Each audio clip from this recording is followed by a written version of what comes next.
Hey YouTubers, this is kind of an exciting day because I'm doing a tube swap in my Conrad-Johnson Premier 11.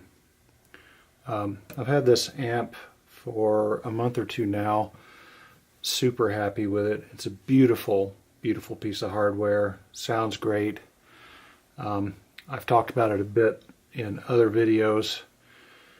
This amp puts out about 70 watts per channel, and in my room, which is at the front of the room, it's 10 feet wide, and then it widens out to 13, and it's about 26 feet long. In my room, with my magnaplaners, this 70 watt amp provides plenty of oomph to power those magnaplaners. They sound really great with it, so I'm very happy with it. It's just a beautiful amp. It weighs a ton.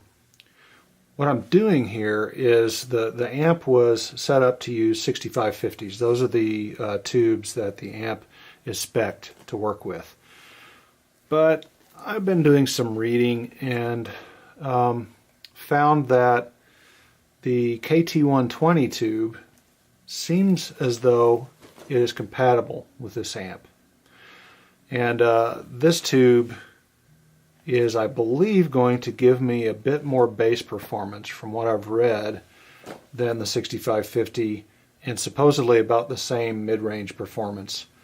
Don't really know, but I thought I would just show how to go about doing this operation. It's very simple, but it's worth demonstrating. I guess I ought to open these guys first. I ordered these tubes from eBay. They're a matched quad. Not that it really matters in a Conrad-Johnson amp, because Conrad-Johnson gives you very easy biasing. You can bias each tube's circuit with a screwdriver, and you really need to use plastic or wood, and I didn't have either one, so I made myself one. I sort of carved one with a knife, and you just adjust it here. You turn it up until this LED comes on, and then you turn it back until the LED goes off, and that's it. So you can bias each tube independently. So it's not really that big deal to get a matched set, but it seems like they were priced better as a matched set, or at least as a quad. And these are also, this is tweaky crap, these are also cryogenically treated, which in theory makes them perform better and perhaps makes them last longer. I guess that remains to be seen if I ever keep a set of tubes in an amp for very long. I find that I kind of like playing around with this. So to do a replacement, I need to take a tube out and put a tube in. So let's pop these open. Man, that is a big tube. Get my cotton glove on. I don't know how important this is. Some people say it's super important. Some people say it's not that important. But check that out. That is a good sized tube. So I'm going to first pull out one of the 6550s.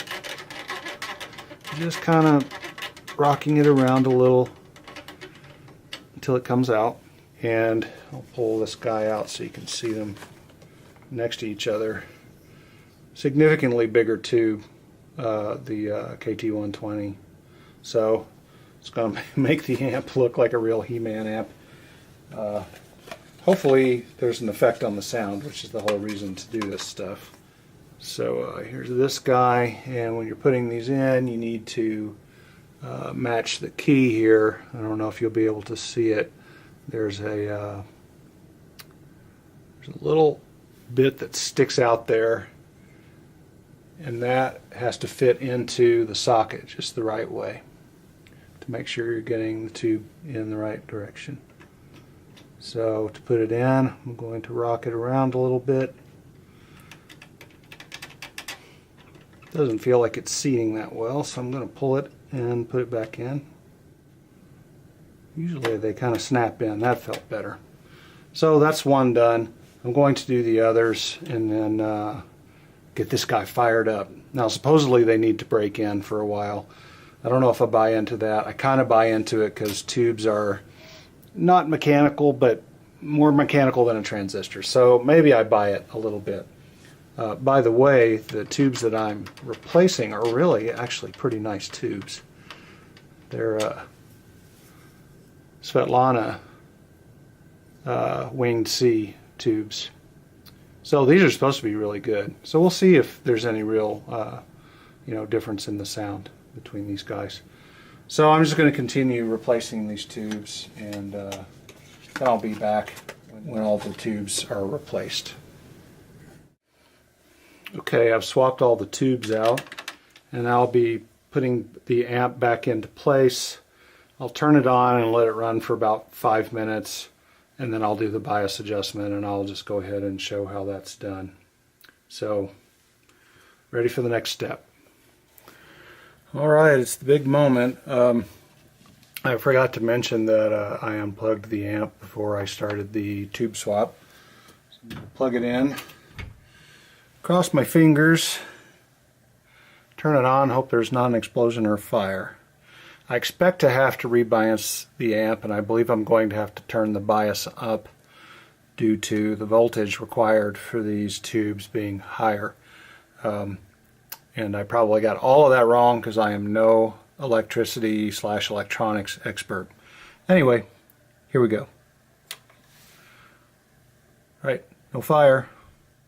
The interesting thing about tubes that I learned, for some reason I always thought they glowed really bright and you could see them in a lit room.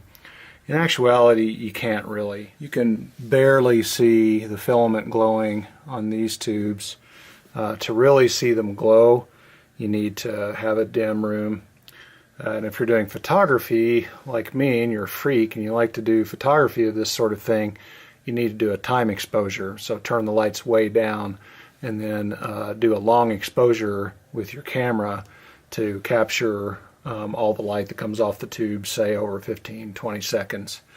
So you can see a couple of bias lights have come on now. Maybe you can see that. Actually, now all 4 of them are on.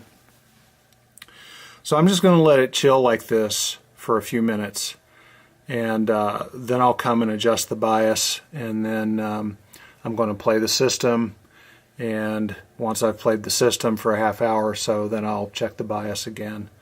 But looks like for now all systems are go. Let me see if I can make it so that you can see the big tubes a little better.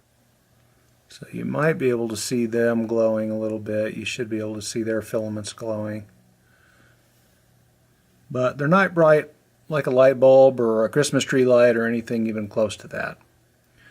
But boy, when you dim the lights a little in the room, it is just such a cool effect. And I'll be honest with you, if that's all it is that makes a tube amp special is the way it looks, that's good enough for me. This is a hobby, folks. I mean, it's most of it's for fun. So, even if a tube amp doesn't really sound better or all that different than solid state, who cares? It looks cool, it's kind of fun to play with them, and they sound great. So there you have it. Alright, I'll be back to bias these things in a little while. Okay, time to bias. Again, here's my biasing tool, which is really just a sharpened stick that's been made into a screwdriver shape. And the process is really simple, provided you can actually get the screwdriver into the screw head. So here we go. I'm going to turn it counterclockwise till the bias light goes out. Same on this one.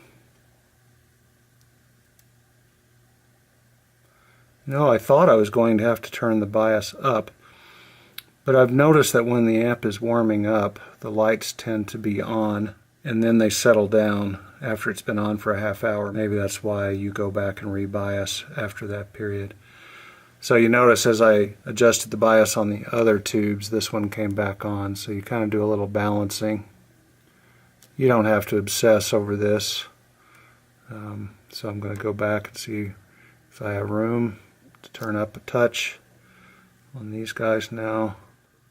And that's it. I'm ready to listen to some music.